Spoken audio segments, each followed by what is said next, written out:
Hi everyone. So today I'm going to comment on a comment I got on my YouTube video titled Trigger Warning, Escalating Abuse and Struggling with PTSD Symptoms, where I start off talking about like my husband and how the nonsense is escalating in our relationship.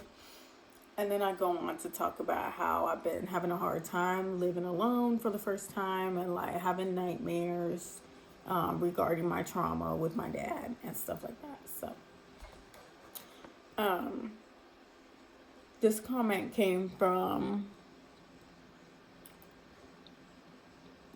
Metaphoric Illusion SJ9XB.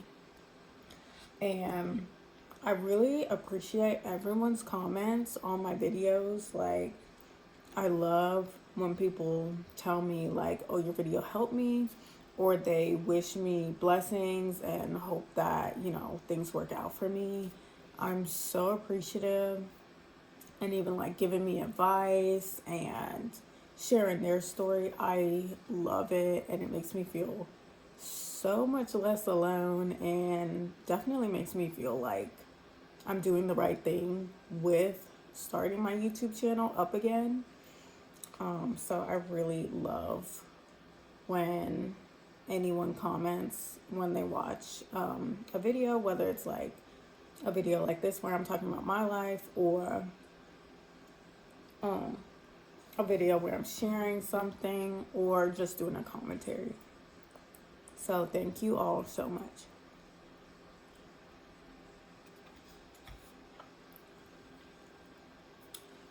I'm reacting to this comment specifically because it's like on brand of some things that eventually, I'm coming to a fork in the road with my marriage, a serious fork in the road. And this is like crunch time, you could say, where I need to make a decision ASAP for my sanity. So I found this comment really helpful, and I want to kind of pathologize or like kind of dig deeper into what my possible thought process could be, why I haven't already left this relationship before it even got to marriage, why I didn't leave before he even got locked up, before I even got pregnant, because obviously things were wrong from the start, right? So there is a question, and this is precarious. So I'm only going to speak for me. And I think I'm going to title this video something like the psychology behind why I'm enduring abuse, why I'm staying in an abusive marriage, staying in an abusive relationship, something to that extent. But I just want to make a disclaimer on this video that this is me speaking about my logic, my trauma, where I come from, what I was raised to think is normal. Okay, I'm not speaking for every victim of abuse. I'm not speaking for every domestic violence victim. I'm not speaking for anybody except myself. Okay, so the comment starts off like this. Living alone feels bad for the first year or so if you're isolated. The way to deal with it, honestly, is social media. Do some hobbies in the house that make you feel comfortable, and so it feels more natural to be around. Exercise, play video games, yoga, meditate, whatever. Yeah, I definitely need to spend more time in the apartment. Like, that sounds kind of crazy. Like, oh, you haven't already spent a lot of time? You don't really go anywhere? But yeah, the space is incomplete. I just finished unboxing some of my moving boxes like 2 or 3 weeks ago, maybe like just last month, I finally finished like officially moving in.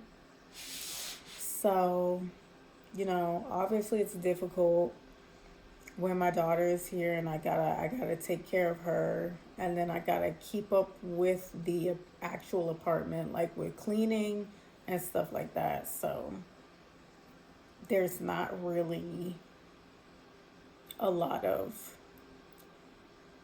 thought that was put into, where everything went, and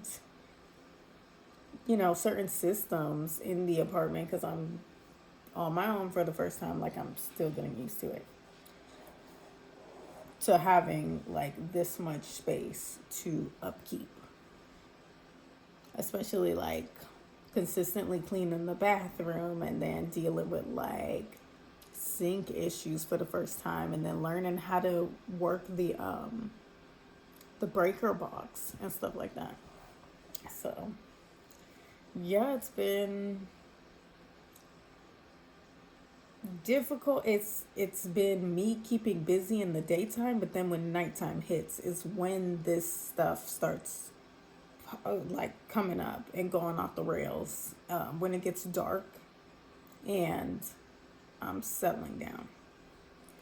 But usually, like with my daughter here, she has like, she'll be in her play area right there watching TV. She'll be watching like Elmo, Miss Rachel, so that'll be on in the background, and she'll be like making noises and stuff, so it's not dead silent. But obviously being here completely alone right now at this very moment, it's dead silent. To be honest with y'all, it's 4:50 in the morning. I'm kind of waiting for it to be light outside again before I even try to go to sleep, because I'm that disturbed. But yeah, I do need to kind of like make the space more warm.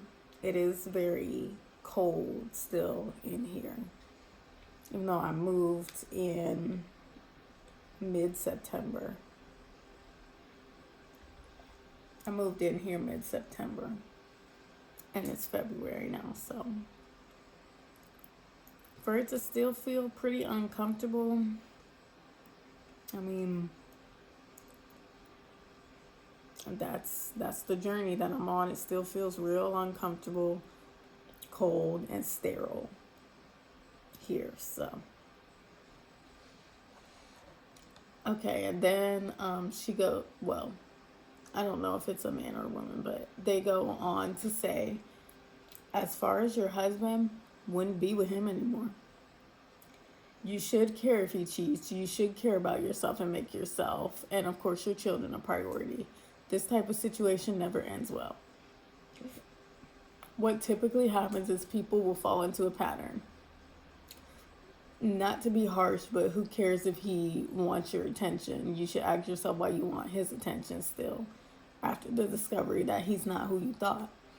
Was going to comment on the last video on your brother-in-law's girlfriend ignoring you or his relative mistreating you, but not gonna lie, it's secondary. So I don't feel like it's harsh at all. Like,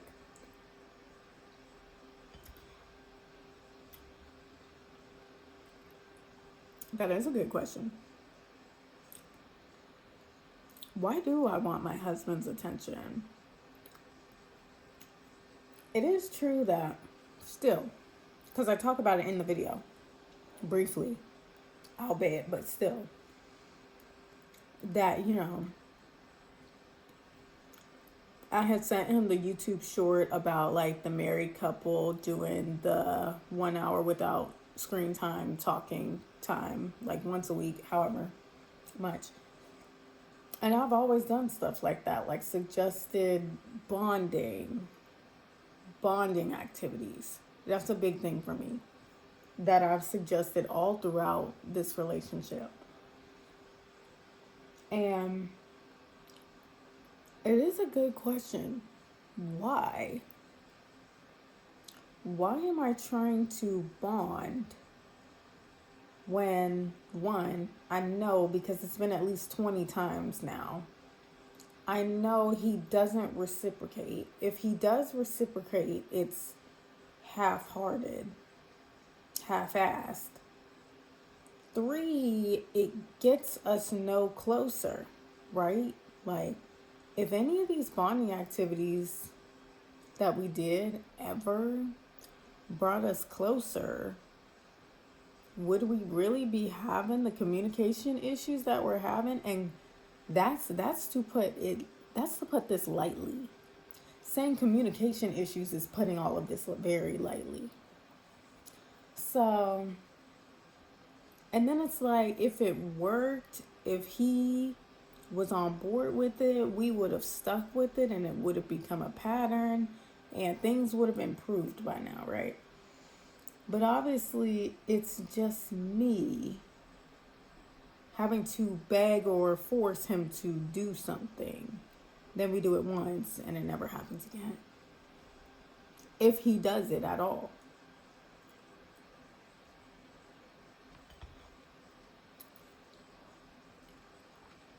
That was something interesting to think about. Why do I want my husband's attention?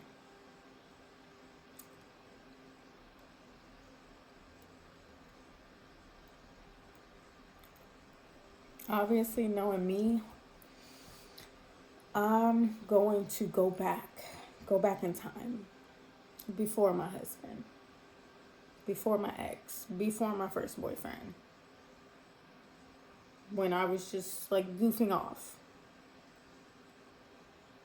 all the way back to crushes. Why did I want any of these guys' attention? No matter how little it gave me, why did I keep trying? Because that's a very common theme. I don't think it's like really about me trying to get closer to him. It's not actually me wanting to get closer to him or get to know him. Like, a lot of things said in this video are going to be very difficult for me to say because they're things that, I haven't really told the truth to myself about. But that's why I thought this comment was so interesting that I wanted to make a whole video kind of like responding to it or like pondering over what this person brought to mind. Because I so hate to say this, but my husband, I know him well enough, and I don't really care about his interests. I don't. Like, I never was interested in finding out anything about his likes and dislikes.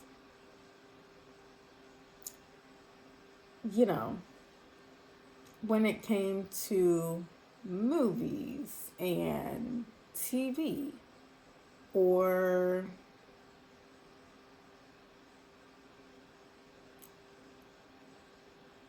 just food, like, those basic things that we talked about when we first started talking or whatever, it wasn't important to me.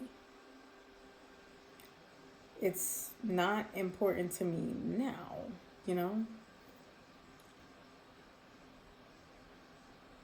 So it begs the question, like, what's the connection that I'm trying to, what am I trying to get?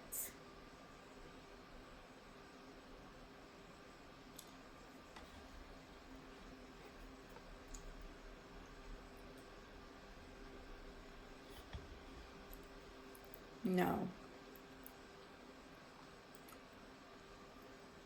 The only relationship model I have is my parents' relationship, right? So that's my core relationship model. My parents, they didn't share any type of love of an activity together. You know what I mean? Like they didn't, there was nothing that I could see in my time with them witnessing their marriage. And I was the only one there for the entirety of the marriage. This is something that makes it kind of odd because I was at my parents' wedding. I was like the flower girl or something. I was a couple months old or maybe like a year old. So I was the only sibling who lived in the home for the entirety of my parents' marriage, from them getting married to my mom passing away recently.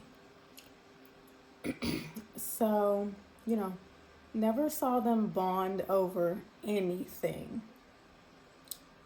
Not TV, not a movie, not a food that they both like. No similarity between them. None. So, of course, they, you know, did basic things like they watched TV together, but it was never a show that my mom liked or that my mom picked out. It was always something that my dad picked out. So,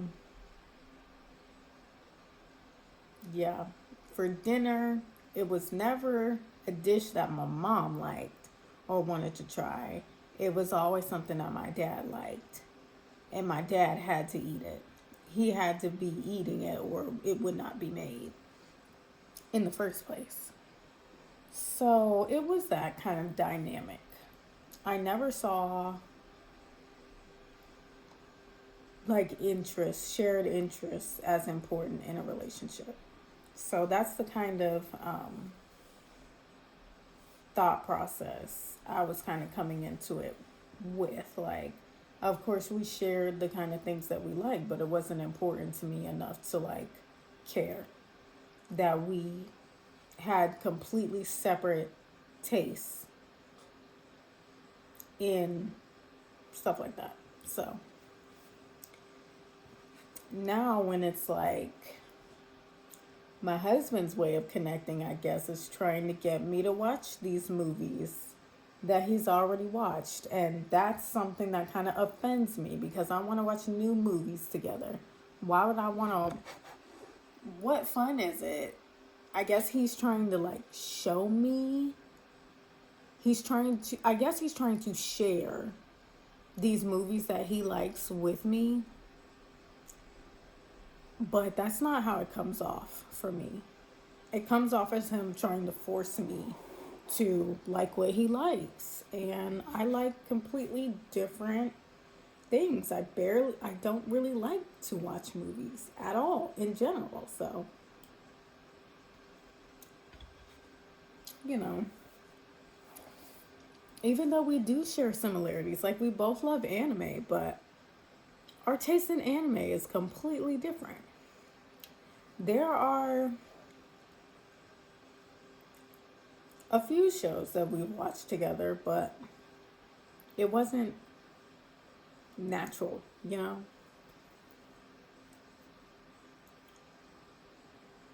So,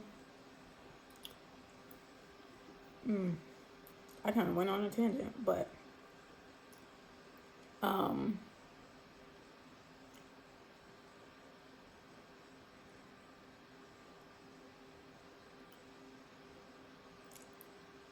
but yeah, why do I still want my husband's attention?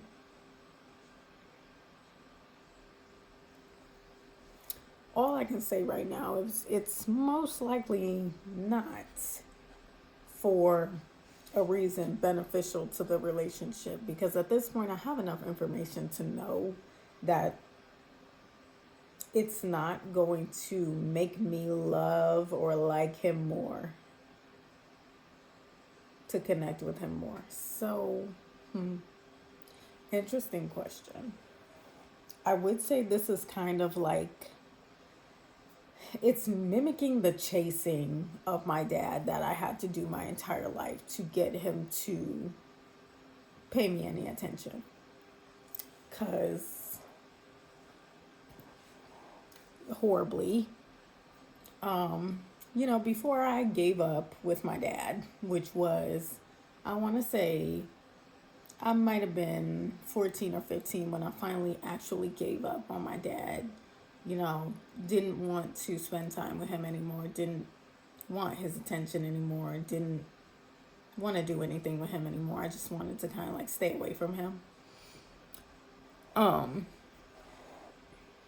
until then, when I was younger though, I would try different ways to get my dad to pay attention to me, because he wouldn't. Like, when he'd come home from work, he would, like, it was either he's finding something to rage at my mom about, he's complaining about something around the house not being done, criticizing my mom, or if he wasn't doing that, like in good moments, he would be like making jokes and mostly at other people's expense. But he would be making jokes or trying to have political debates, or like my husband claims that I like to argue. Oh my gosh. My dad is like the ultimate example of somebody who just like to debate on a good day and argue on a bad day, for real. So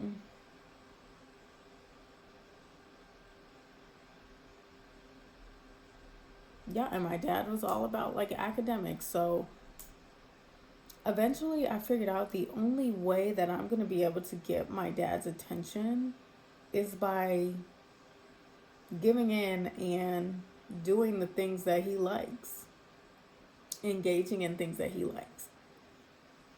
So that would be competitive stuff, only specific certain games. And some of this is so frustrating.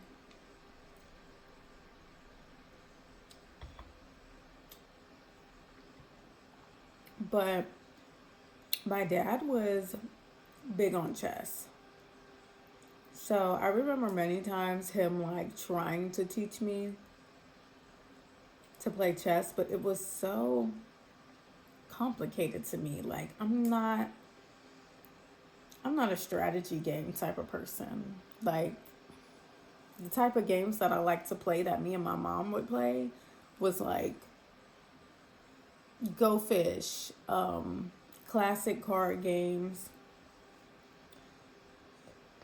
fun little games, Candyland, Mousetrap, stuff like that. Just appropriate kid age games. But the only game my dad would play and not rage out when he was losing, because he couldn't lose, because he would only play against people who weren't better than him, you understand this, was chess. Okay? None of us kids of his was better at chess than him. So, of course, that was the game. That was the default game that he would play with me. To make fun of me and taunt me when I would lose because I didn't know how to play the game. How pathetic is that, right?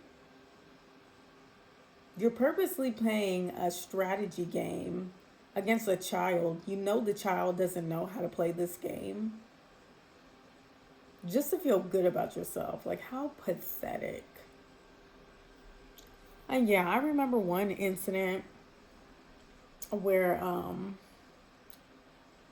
I started trying like really hard to like learn how to play chess so I could like impress or beat. I wasn't gonna beat him, but like just measure up to my dad. I might have been like 13. And I remember he was taunting me because I was losing. And I got so pissed off, I might have thrown the board or thrown the pieces off the board, or something like that. And my mom was actually like filming it.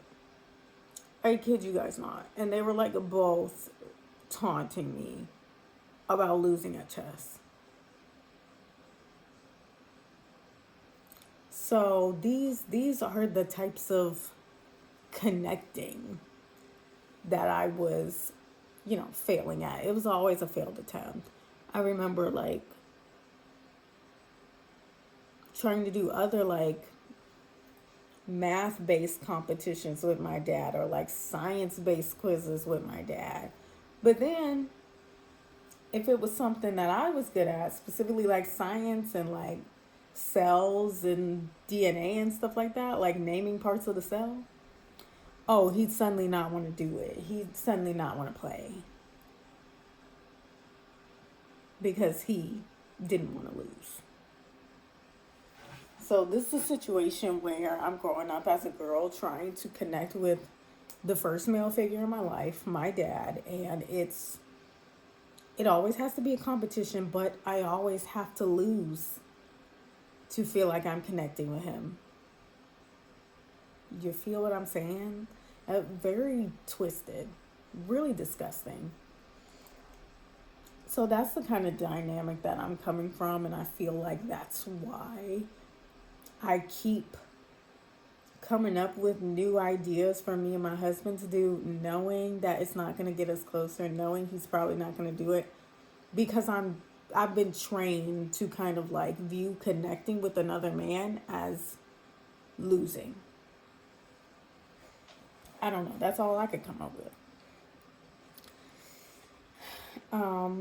Yeah, pathetic, disgusting. Mm-mm.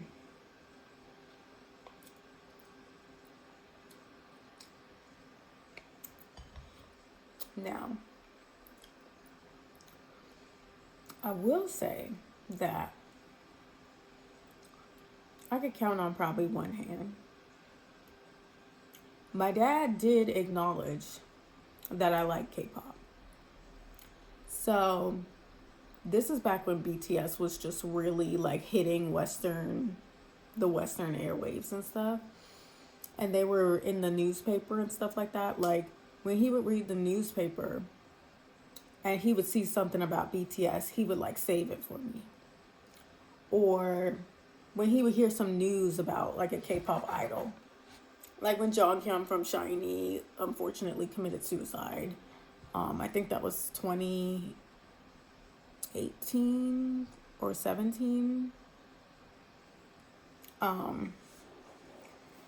When that happened, he mentioned it, he brought it up. He was like, did you hear about that? Or, so that is the small way that he would connect with me.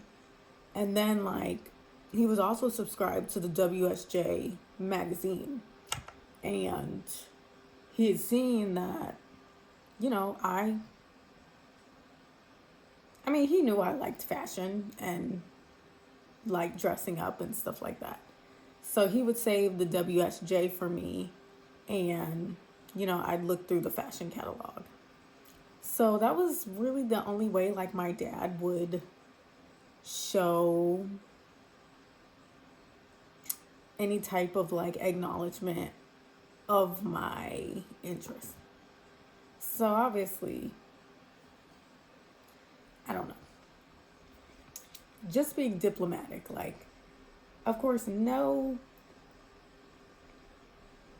abusive father is always abusive 24/7. So that was it. Through sheets of newspaper, basically, is how my dad bonded with me. So, but, yeah, so I think I already have a low tolerance for like expecting engagement from my husband. But when I do want it, it just comes out in this way that I kind of know isn't going to work.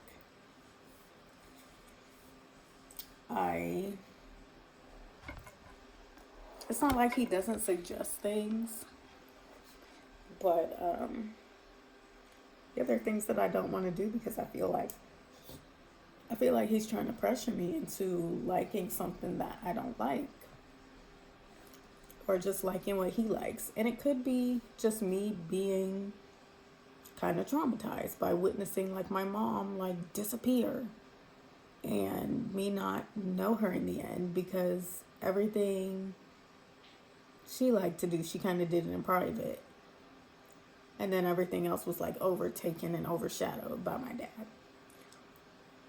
So maybe I just see my husband's ways of connecting as him trying to force me into a box I don't want to be in. I don't know.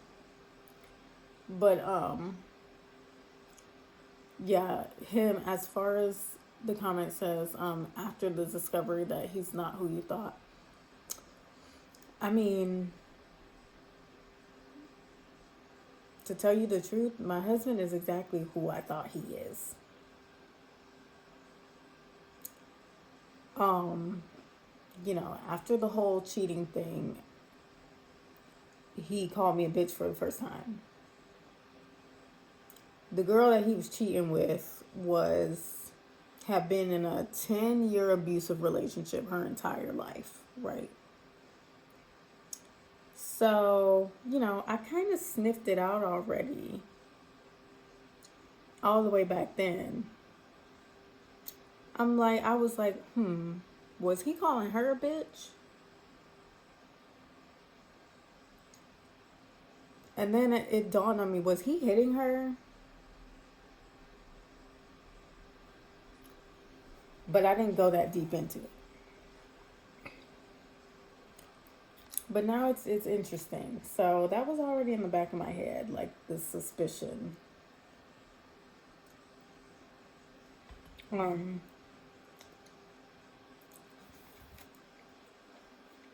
He did grow up witnessing domestic violence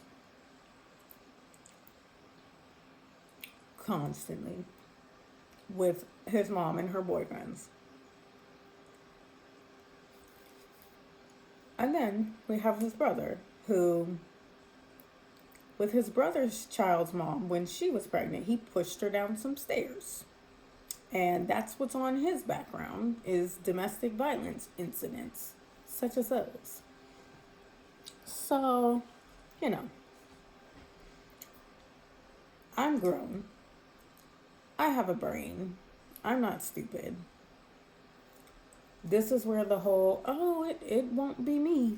It'll never be me, though, because I'm too tough. Because I'm too this. Because I'm too that. Look at me now, y'all. Look at me now.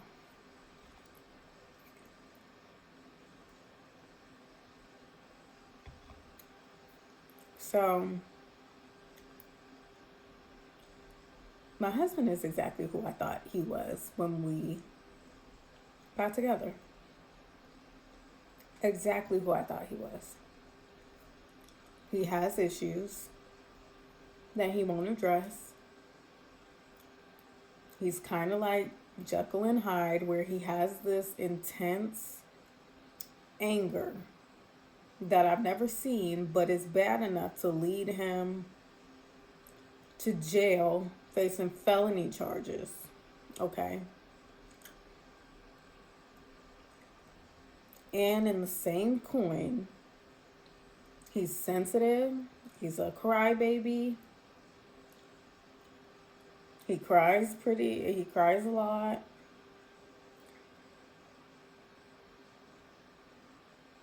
He can be funny. He's awkward. He's a lot of different things. And I knew all of this all along. Like, my husband's background, I knew that a little bit uncomfortably late, like 3 months or two or 3 months after we had made things official. I found out about his background. But I gave the benefit of the doubt wrongfully, where it was like, well, people can change, and I know you right now to be a hardworking man who's just doing him, going to work, such and so on. So, yeah, in the back of my head, I was like, he's probably going to get locked up again. But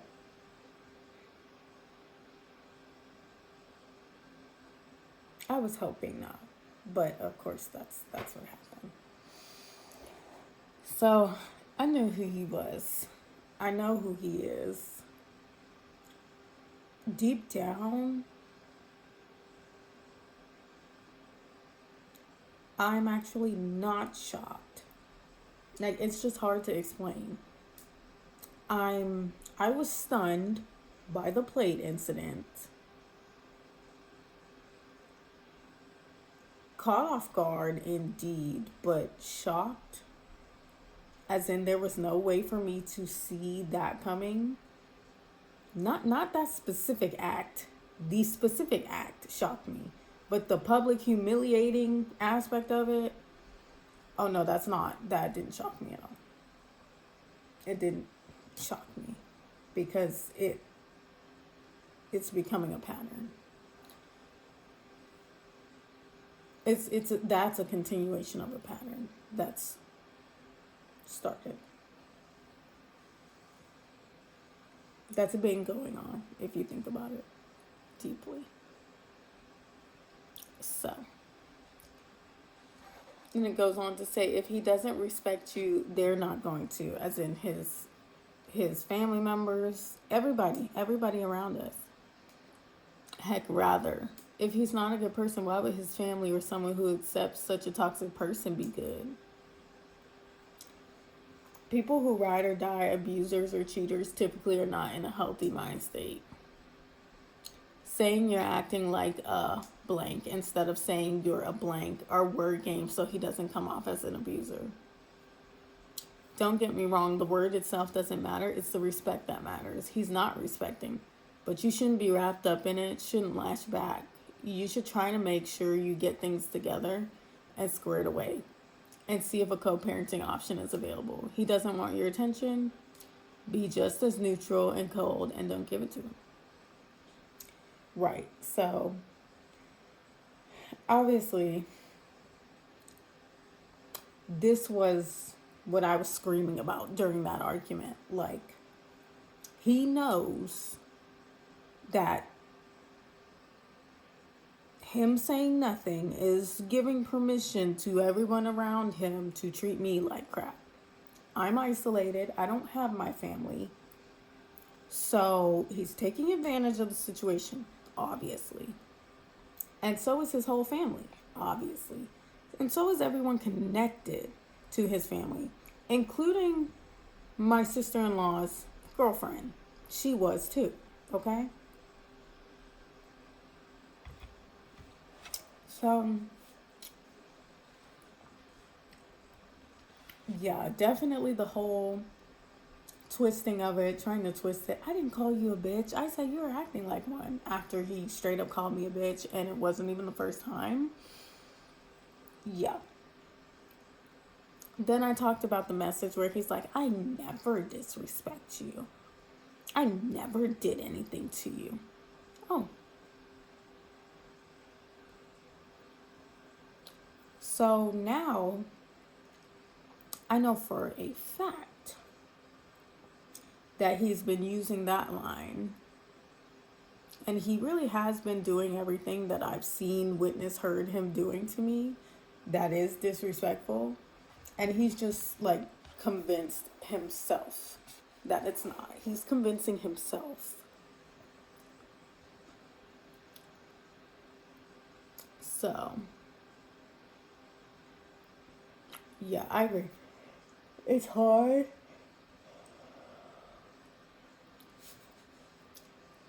It's hard to not let it get to me. It's hard not to lash back out, except, recently, kind of, I don't know what's going on with me. Usually I'm super reactive, but it's probably pregnancy. Like, I've been crying instead. Instead of getting angry outright and just hiding my sadness, I've been getting sad and crying.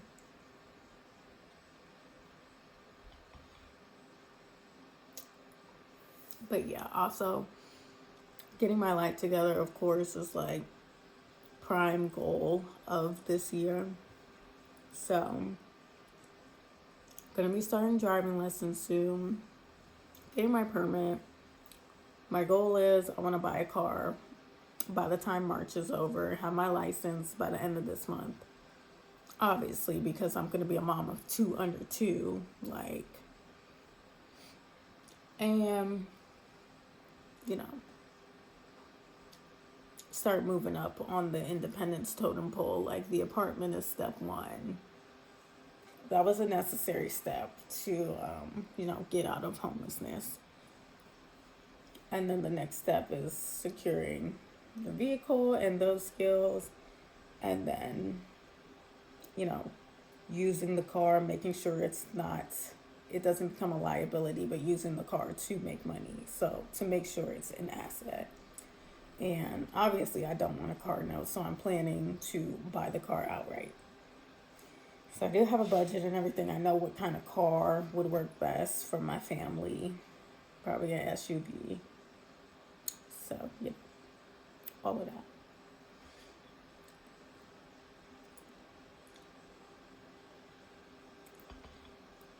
Yeah, but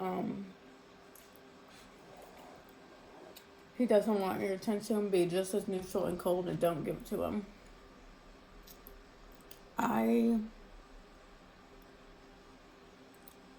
One thing I will say is I'm not going to, because I've been there, done that.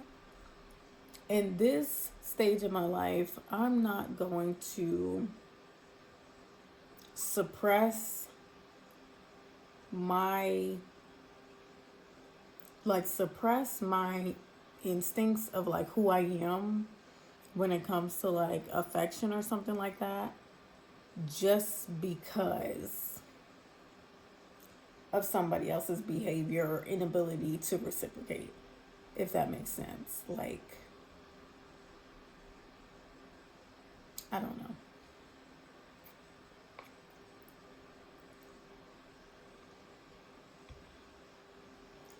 If I'm feeling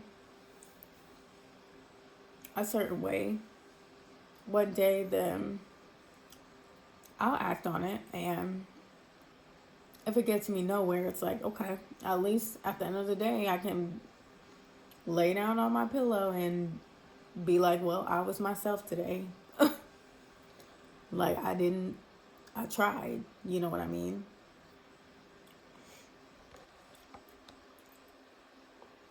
They said cheaters always accuse the people they cheated on of cheating to take the heat and guilt off of themselves. Yeah.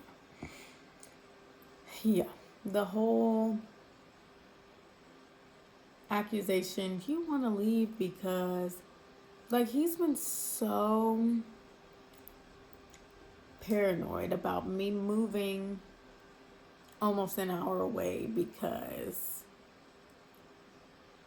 he's paranoid that I'm going to cheat. I did have a one-night stand on him because I already suspected he was cheating. This was during my pregnancy. But unlike him, it wasn't satisfying enough for me to be like, wow, I'm going to do that again. It was disappointing for me because, one, it was actually my childhood sweetheart, okay? So, we're all grown up now, just happened to cross paths during this time where it's like, damn, my husband's kind of like trying to discard me, and I'm pregnant. But I was only 2 months, so I wasn't really showing. So, yeah, it was my childhood sweetheart. The whole, we're in 5th grade, we kiss each other on the cheek and hug each other before our buses get called, and, stuff like that. And talk on the phone and say, I love you, stuff like that. So, yeah.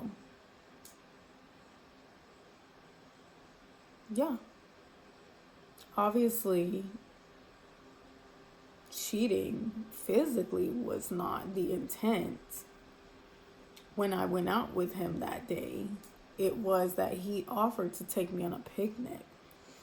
I had been begging my husband to take me on a picnic, right? That time he was my boyfriend. I'd been begging him to take me on a picnic, and he just refused. Every date I wanted to go on, he refused.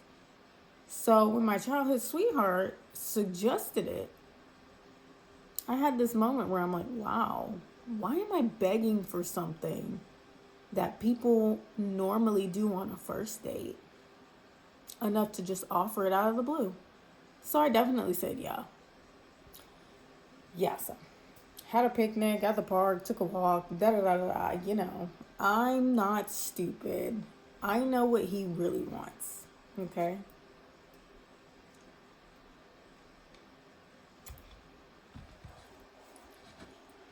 He wants to hold hands. Hold his hand. I don't feel anything. It's not my husband's hand. He wants to kiss. I give him a little kiss. I don't feel anything. It's not my husband's kisses. We take a picture. I don't feel anything. Because that's not my husband's face. But still. We end up, being intimate or whatever. I'm laying on this guy and I'm like hating it. And I'm so angry that I'm not feeling anything. I'm not feeling anything except missing my husband. This blows my mind to this day. Because, yeah, very, very handsome, right? Very handsome guy.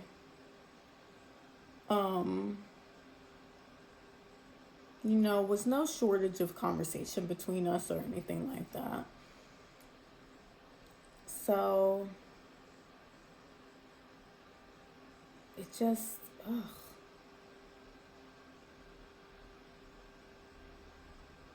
So I'm laying there on him, touching his hair. It's short though. It's not my husband's hair. My husband's hair is long. I'm like, where? We're laying there, like I'm noticing like his length compared to my length. I'm like, no, my husband's like over 6 feet tall. Like, where's the rest of him? I look at his chest. I'm even like, where are my husband's tattoos? Oh my gosh, y'all. I was just so mad. I was so angry because my husband, he had totally like dissed me at this point. Like we were arguing constantly. Couldn't get him to spend no time with me. And so I was hoping this was going to take my mind completely off of him. I'm like, it just didn't. It just made it worse. So I guess that's the part about the cheating that really, really hurts me, because you know,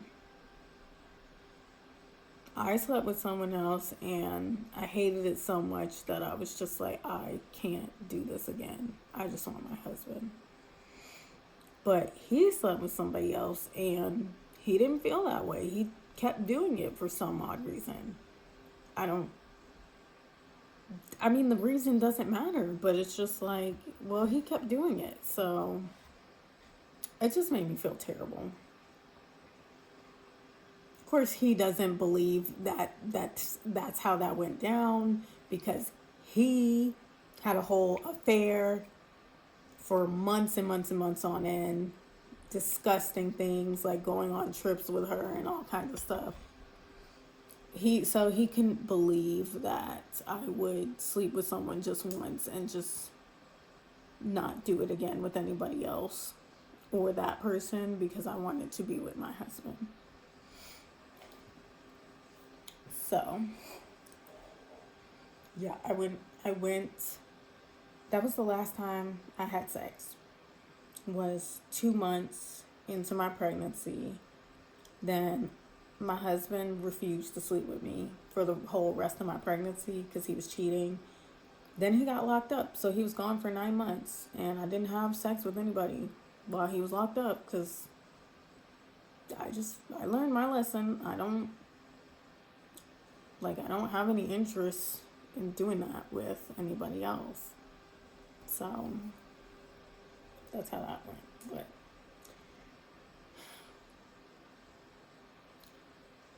But yeah, so that's kind of the theme, where it's like during arguments we can both accuse each other of cheating now, but it's odd because he knows that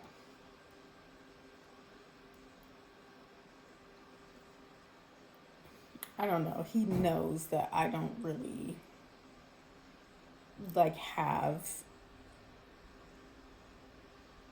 at the very least, a physical interest in cheating.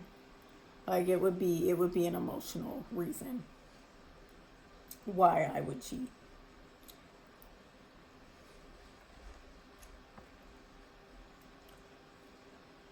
And then they say, excuse me.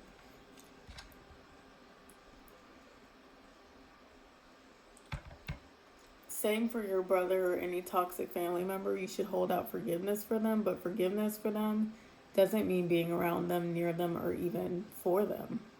It just means letting it go so it doesn't haunt you if they're inflicting any abuse. Family's not a guarantee. There's not anything that says family is going to be what's good for us. But teachers, media, propaganda, external family as being some cushion for life, not always the case. Yeah. It trips me out when people be like, people are so like removed from reality. They're like, why don't they just ask their mom for help? Why are they a single mom? Why don't they just ask their mom for help? Why are they struggling with bills? Why don't they just ask their dad for money? God bless y'all. God bless y'all. But yeah, not everyone has parents who are alive, parents who are in the free world, parents who care about them. Like, that's not how this world works, unfortunately. It's really unfortunate. Things transpire and families fall apart day after day after day. And it's just sad when you find yourself, when you wake up one day and you realize, wow, your family is a sham, basically. It was a sham. My family was an absolute sham. It was just a whole bunch of strangers. That's what it was.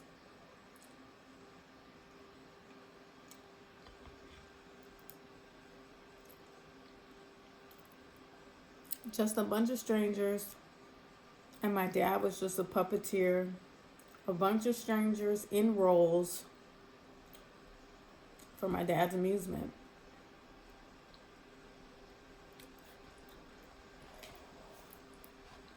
So, yeah,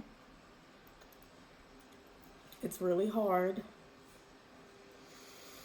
to fathom like losing my actual family and then having to also realize I never had my husband or his family in the first place. Like I thought I did. But I mean, talking through it now is kind of helping me come to terms with it. Like, my daughter is my family, she's my real family. Like, my son, he's a new member of my family. Like, nobody can take that away. And it's real. You know what I mean? Like, it's not. Why do I feel like I'm gonna cry? Like, it's not built off pretenses. Like, it's true. Like, with my daughter, I was so scared when I was pregnant. I was worried that I wasn't going to be able to connect to her. I was scared because I didn't know how.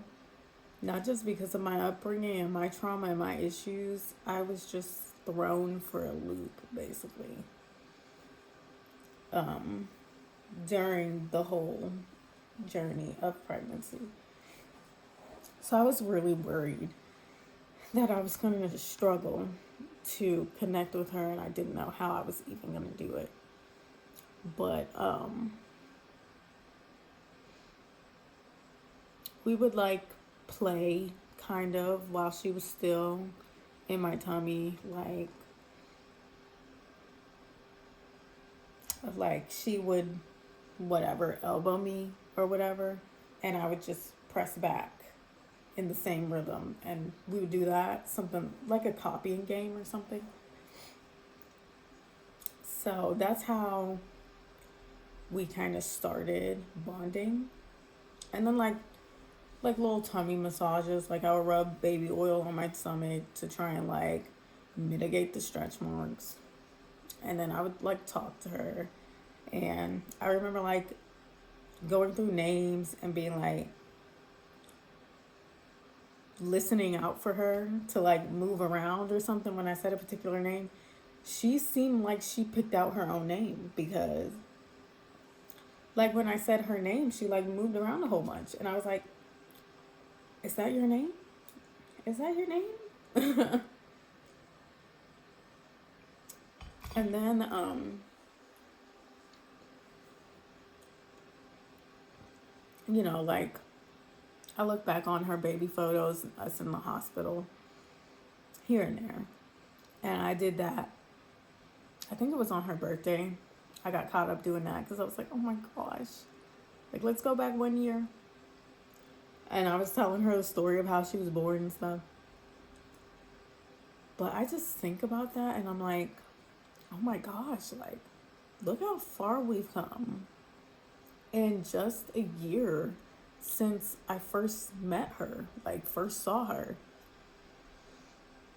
And it's just like undescribable. Like the process of getting to know your child is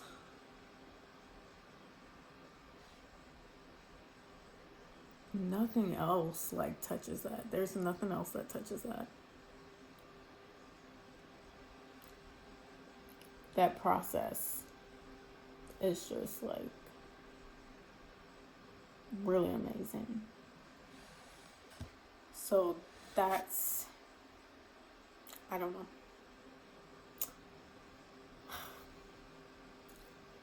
And then I talked about how like when I came back here without her, and just it being so empty and just feeling so wrong here because she's not here. And then I realized, like, I haven't missed anybody like this in my life. Like, to the point where I was crying, like I kept looking at her bed and I'm thinking, next time I look, she's gonna be there. But of course, she wasn't there. And then I like laid down on her little bed on the floor. And then I'm like asking my husband for pictures of her and stuff like that. So I realized, wow, like, I feel like that's what family really is. So through my daughter and through my son, I'm like actually learning what family really is. And everything else has just been a disgusting sham, to be quite honest.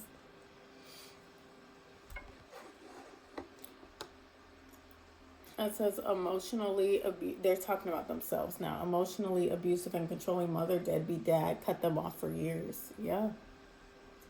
Do what you have to. You don't want to hear this, but you're focused on the wrong things because the wrong energy is around you.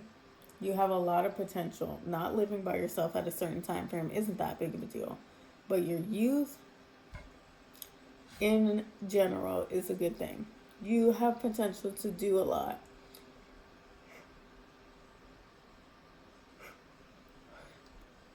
To get a lot accomplished. If you can't get the divorce now, don't get the divorce. Let him play video games, be the relief, not the grief. And use that time to position yourself better to cut him off for good. If he's a good enough dad and not abusive to them, try setting up co-parenting. Yeah. Sometimes, like when you do all that you can do with your family and they're still just trying to harm you, bro, that's when the no contact comes in.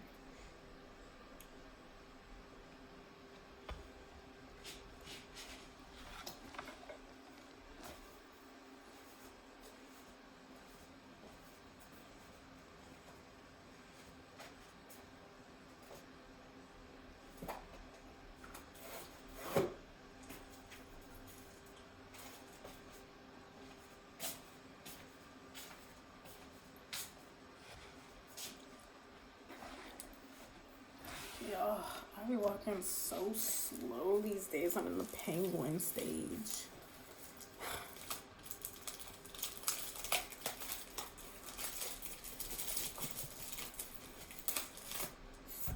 But yeah, I realize that.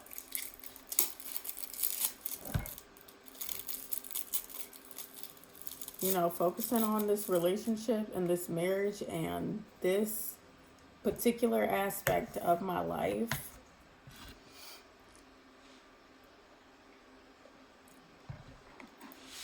I specifically realized that after I have been seeing my therapist for a couple months, that I realized, oh my gosh, I remembered, wait, there's more to me than being a girlfriend. There's more to me than being a wife. There's more to me than being a mom. There's more to me than this trauma. And as I started to kind of like talk about the trauma for the first time for real to somebody, like things started undoing in my brain where I was able to remember all the things that I love to do and,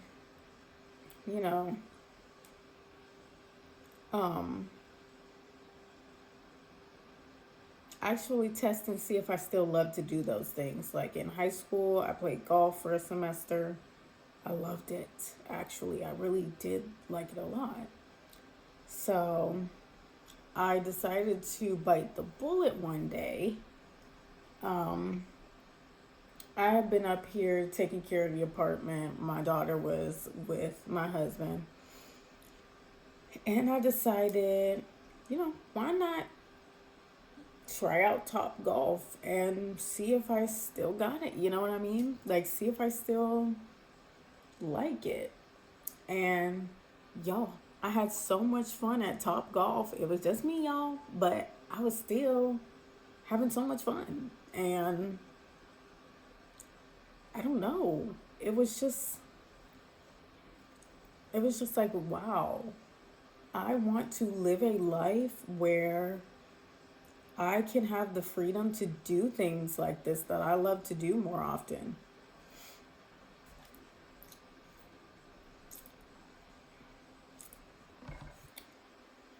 When I was apartment hunting downtown where I'm from, I was staying in an Airbnb, and just to be closer to more apartment options, so I wasn't paying so much with the Ubers.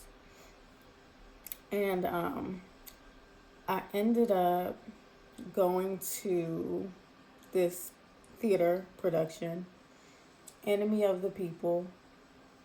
I really enjoy going to my high school's plays, not just because my best friend was in theater club and all that stuff, and I was there to support her, but I also just love watching performances. And I have forgot how much I love this stuff. I had so much fun at the theater, and wow, I was just like, wow, there's a lot here to me. There's a lot to me that I lost, forgot about because of all this horrible trauma. I got so sidetracked. Like I'm barely living my life. I'm not living my life like I could be. So I think that process of starting to realize, it started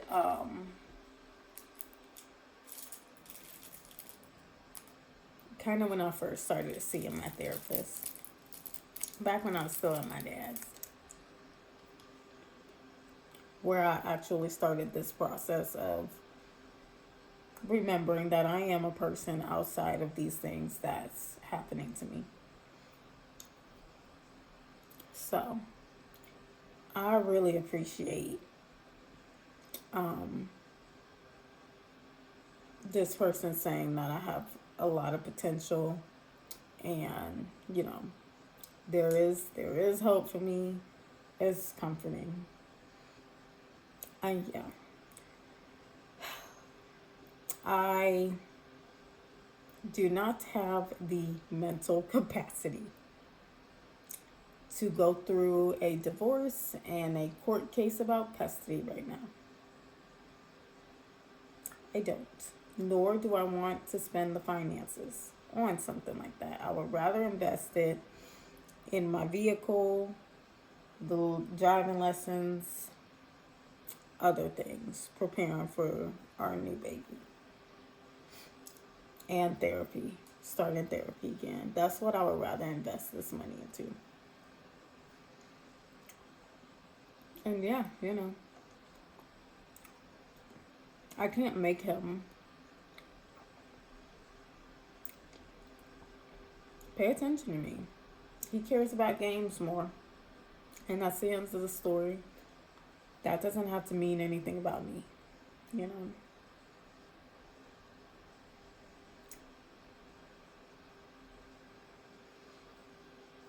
Yeah, if he's a good enough dad and not abusive to them, start setting up co-parenting. I mean, depending on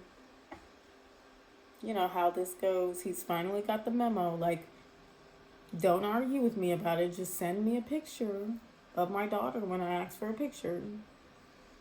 But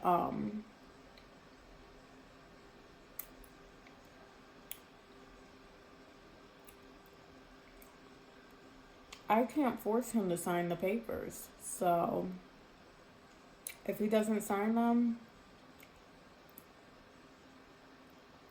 he doesn't take them downtown,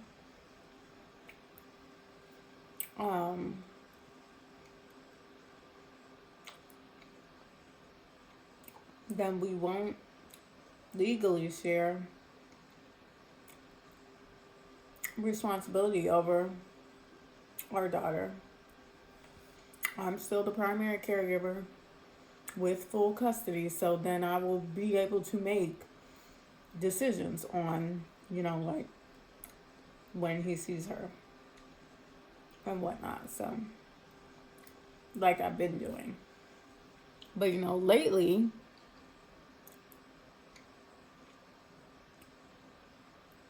since we've been getting along, I've been gracious with how often he sees her. Because it's just hard for me because I'm 40 minutes away and I don't have a car. Like, it's my money that's getting used. So, but now he's kind of like forfeited these rights that he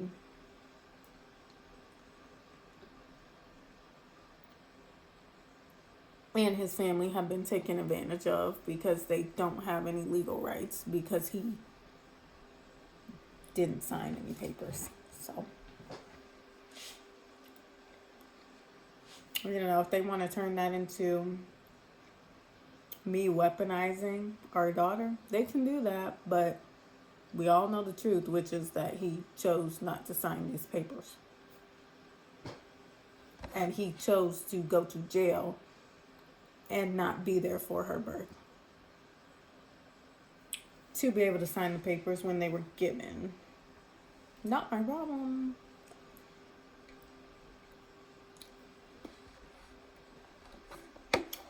I don't know if he's a good enough dad. Is he good enough to my standards? No.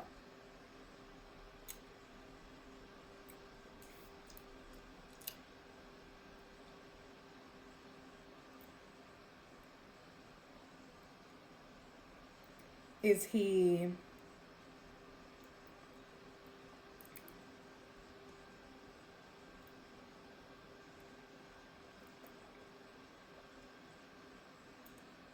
good enough compared to his dad? Absolutely. So,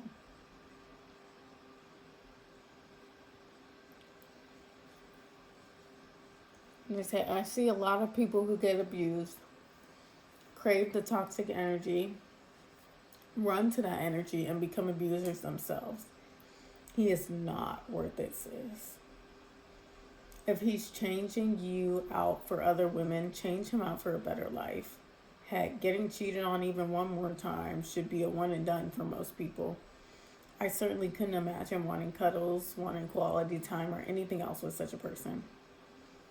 Yeah, that is true. Reactive abuse, whether it's reactive abuse or it's one of those situations where a child is abused by their parents and then goes on to bully other children or grows up mimicking the abusive parent instead of becoming the abused parent. Yeah. I can surely say, being with my husband, I have done some things and said things that I've never said before. And I don't know what it is. I don't know if it was the circumstances of like his personality compared to, I don't know what it was. But something about my husband always really, really triggered me so bad.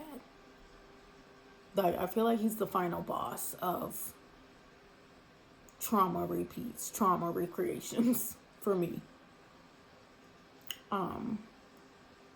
Because something about him really triggered me. And now as time goes on, it's like things about him are really starting to remind me of my dad. And our whole dynamic is starting to remind me of my parents. And I'm just zoned out about that. I'm just zoned out.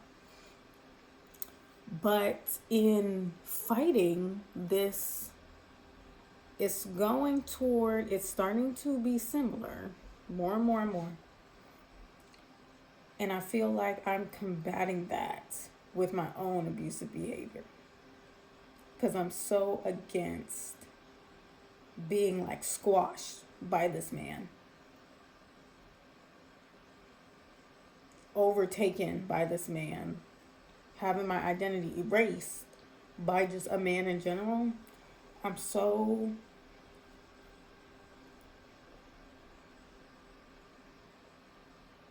like dedicated to proving that that will never happen to me, that I'm like losing it.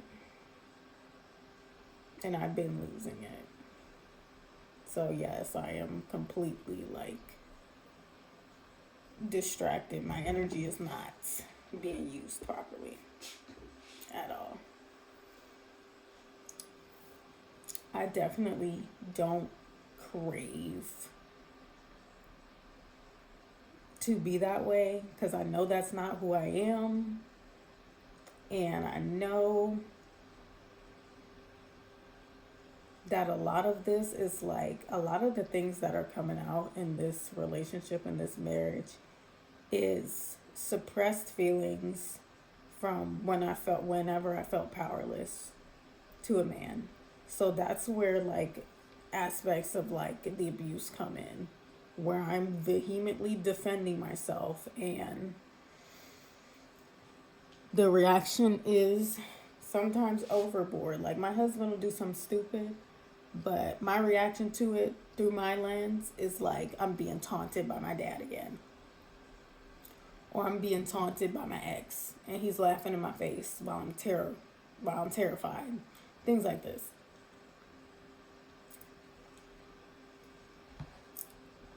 So yeah.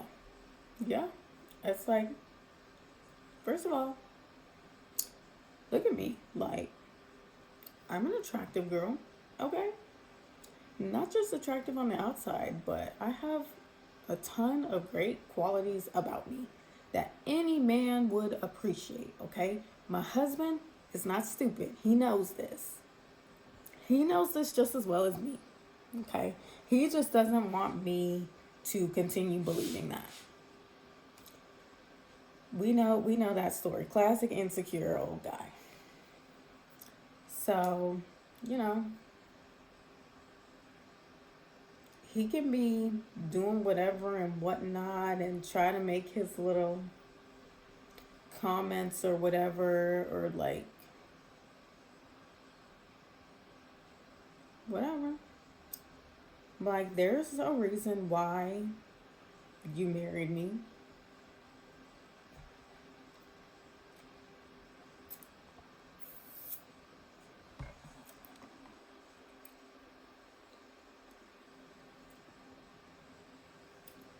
But yeah, getting cheated on even one time should be a one and done for most people, I know.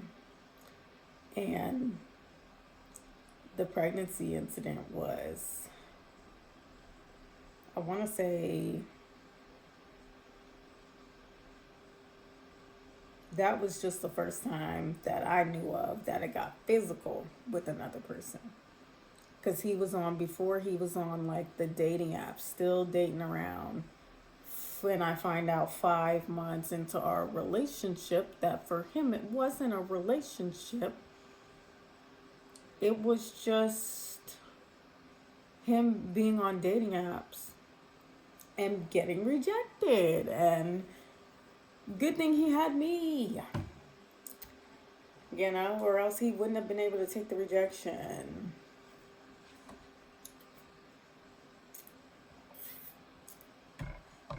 So yeah, I don't know what me sticking around and forgiving him after that was about, because I don't know.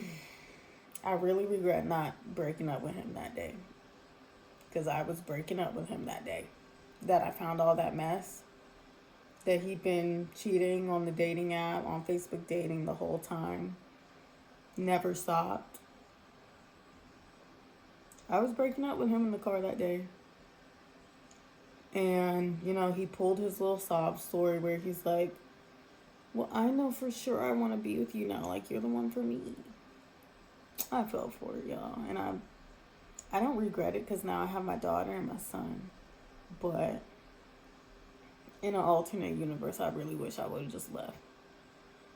Because aside from our children, this relationship has given me no benefit at all. None. It's given me a false sense of comfort, and that's about it. False sense of emotional support. That's it.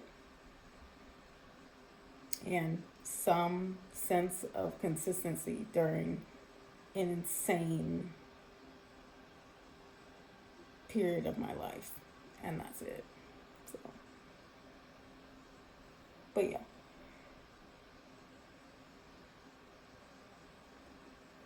I know a lot of people can't imagine like being treated terribly and somebody making you so upset and making you cry a whole bunch, but you guys still like spend time together and wanting to like do things with people. But it's called a trauma bond, to be quite honest with you. Like, it's not woo woo, it's not made up, it's just science.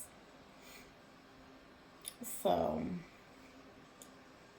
like, yeah, he's my comfort person who sometimes brings me discomfort. So,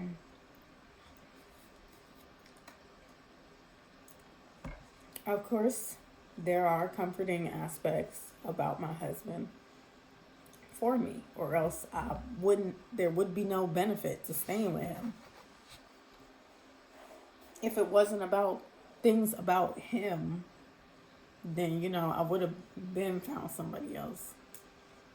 But, his particular smell, like I was saying when I'm talking about the one night stand, like his particular smell, his voice, his beard, his eyebrows, his hair, his cologne, the clothes that he wears, how he feels, like, of course it brings me comfort. Like, he's the father of my children. Like,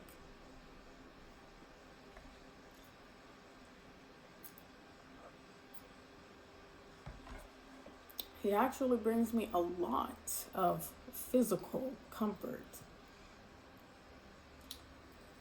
because he is my only source of physical comfort. Well, was.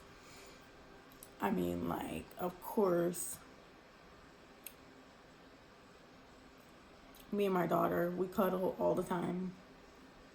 When she's not being crazy, she's rambunctious, okay? She has definitely dive bombed her brother about 1,000,000 times now. And she likes to rough house, but like, she definitely is learning how to like show affection back to us and copying our affection. Because she'll give kisses. She'll give kisses on the cheek. Or like, well, the other day, I had her on my lap. I had my arm around her. She put her arm around me. I was like, oh my gosh. You put your arm around me? And then I hug her tighter. Just stuff like that. So she's like learning to copy our affection that we give her now, and it's so sweet. But of course, like, that's my daughter. And my husband gives me comfort through his affection and like the affection that we share. So obviously, like,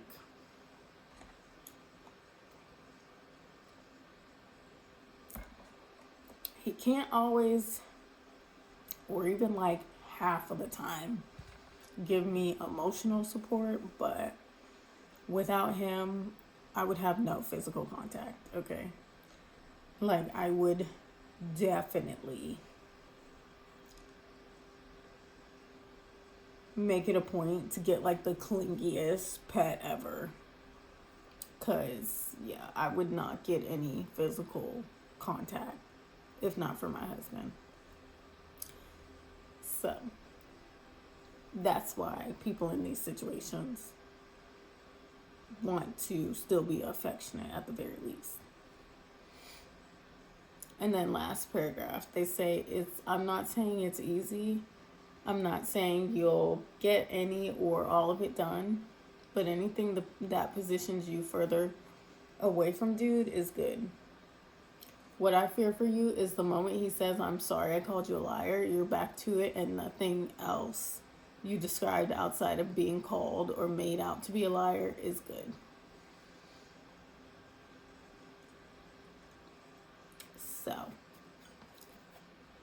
the truth is, he's never going to tell me those words. I'm sorry I called you a liar. He's never going to say, I'm sorry I painted you as a liar. Because he has his own generational trauma issues, which include throwing people under the bus for any reason that protects him. Okay, that's just like in him. So, it benefits him to continue to paint this narrative about me to his family. Like, we understand that now. Because it takes responsibility off of him. And he hates responsibility. Okay? That's why he keeps throwing himself in jail. In jail, you ain't got no responsibilities. You don't have to go to work. You don't have to take care of your kids. You don't have to show up and be a partner or a husband. You just do nothing and complain all day. That's why he doesn't care about going to jail. So, we already know that he's that kind of person. He's not gonna say he's sorry for that.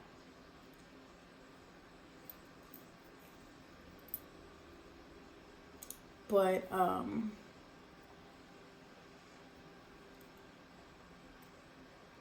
yeah. We're not getting a divorce. So in my messed up head, I can say it's over. Like, I texted him, I told him it's over. Y'all, can you imagine how many times I've told him it's over? How many times I've broken up with him? Come on. So many times. This is probably like the 5th or 6th time that I've left, blocked him, stopped talking to him for like weeks at a time. Anyway. But yeah, all I can say is I'm at the crossroads. Obviously, I fully understand things are going to escalate. Like yesterday, I was on the phone with the DV hotline associate and I was talking to her about the situation because I just needed to vent to an actual human being who was like talking back to me. And she let me know what I already know. She's like, this is not going to stop. It's just going to escalate. And so, you need to put some precautions in place right now, even if you're not ready to get a divorce. You're not ready to go through that stress. Or like emotionally, mentally not ready, financially not ready. So I was like, yeah, what I'm thinking about is a separation. So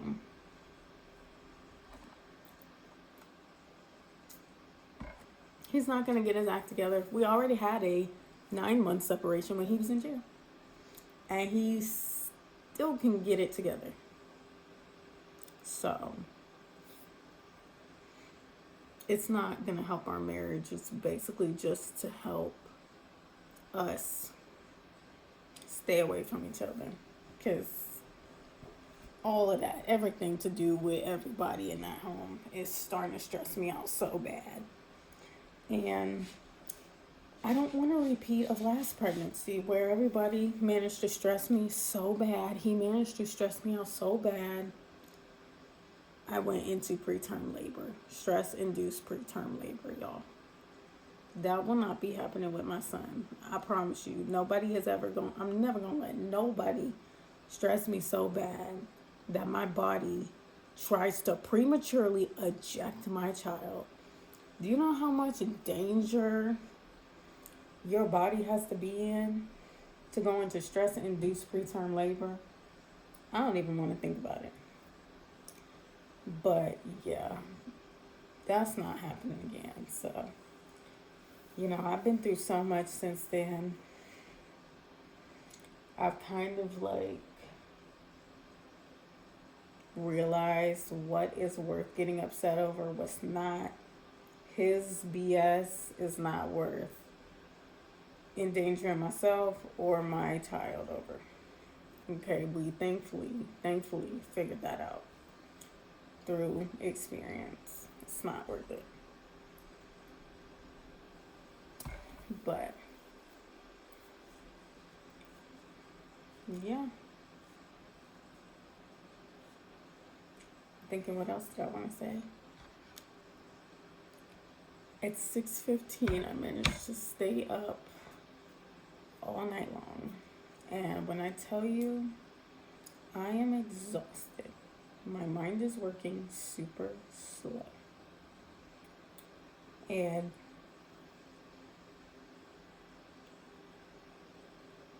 I'm tired. And I don't know what I'm gonna do when I wake up. I'm just trying to take this time to relax and get my mind right, take distance away from the craziness and refocus.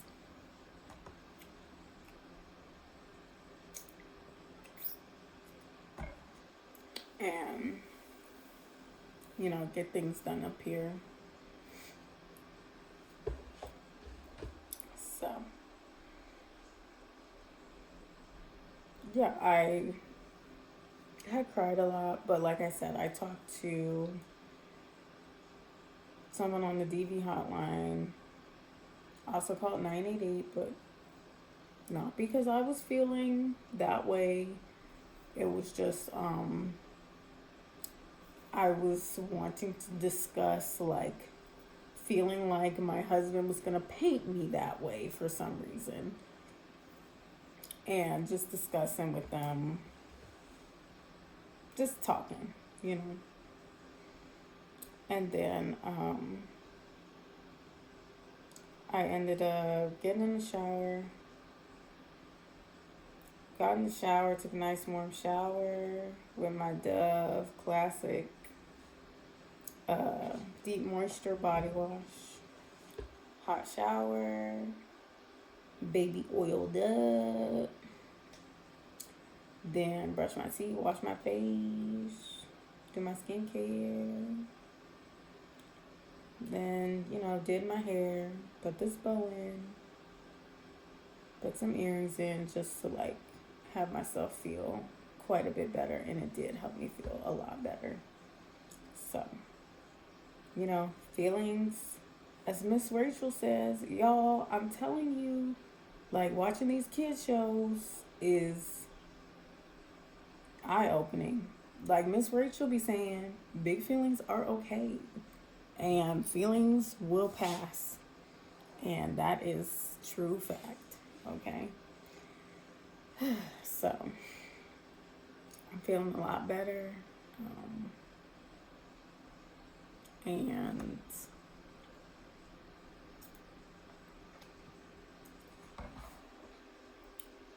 I know I got things under control. Everything is going to be okay at the end of the day. You know, I have full control over my life. Nobody else does. It's not how it used to be. You know? So, yeah, I want to thank that commenter for taking their time to comment that on my video. And I want to thank everybody who commented on that video and all my other videos. Thank you to everyone who watches my videos. I really appreciate it, and I hope it helps you all. Whether you've escaped a similar situation or going through a similar situation, or maybe you just like came across me, never been through anything like that, but can, empathize. All is welcome. And yeah, I'm gonna deconstruct